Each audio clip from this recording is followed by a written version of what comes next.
et bienvenue dans le studio de Lucascopie TV à Genève. André Delafontaine, l'investisseur, le partenaire et le directeur de l'exploitation de Go Beyond in Weston, me rejoint dans le studio aujourd'hui. André donne 3 séances de formation en ligne sur l'investissement de démarrage dans les startups. Mais maintenant, avec Lucascopie, nous allons résumer tout ce que vous devez savoir. André, bienvenue dans le studio. Bonjour Jessica, merci de l'invitation. Pourquoi ces 3 séances de formation sont si bénéfiques pour les investisseurs de fonds de démarrage? Nous sommes une communauté de 200 investisseurs investissant dans plus de 40 startups et nous sommes convaincus que le partage de ces connaissances collectives aide les investisseurs à créer des rendements financiers et la visibilité pour cette catégorie d'actifs de l'avenir qui mérite vraiment l'attention. Le modèle de l'investissement de démarrage est appelé une stratégie d'investissement. Donc, pourquoi c'est votre premier modèle? Nous sommes persuadés que c'est vraiment important de créer une stratégie pour permettre aux investisseurs de décider comment ils doivent investir avant le moment quand ils verront tant de startups attrayantes.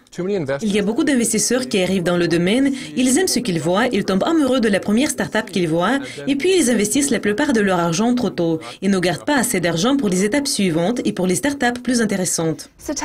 Et pourriez-vous définir ce que c'est qu'une stratégie d'investissement? Évidemment, nous utilisons un cycle d'investissement et pour commencer, nous développons une stratégie. Puis nous étudions les entreprises suivant le schéma que nous avons défini. Puis nous investissons et nous gérons la startup où nous avons investi suivant les étapes. Et puis évidemment, nous poussons la startup vers la sortie. Et d'habitude, nous l'aimons tant que nous recommençons de nouveau. Nous réfléchissons sur la stratégie et recommençons le cycle. Et pourriez-vous donner plus de détails sur le processus de définir une stratégie? Il y a 3 points de départ sur lesquels nous insistons. Le premier point dit qu'il faut être capable d'avoir une diversification à travers un certain nombre de startups. Et cela est basé sur le fait de mener un bon travail avant de faire le flux d'investissement. Donc, vous devez examiner tout vous-même et vérifier tout dans les startups. Par conséquent, le travail avant le flux d'investissement est indispensable. Ensuite, lorsque les startups ont été identifiées et vous êtes intéressé à y investir, il est important d'obtenir de bonnes conditions de l'accord pour vous protéger contre les chutes et pour vous offrir des opportunités liées aux os, etc. Donc, les conditions de l'accord sont très importantes.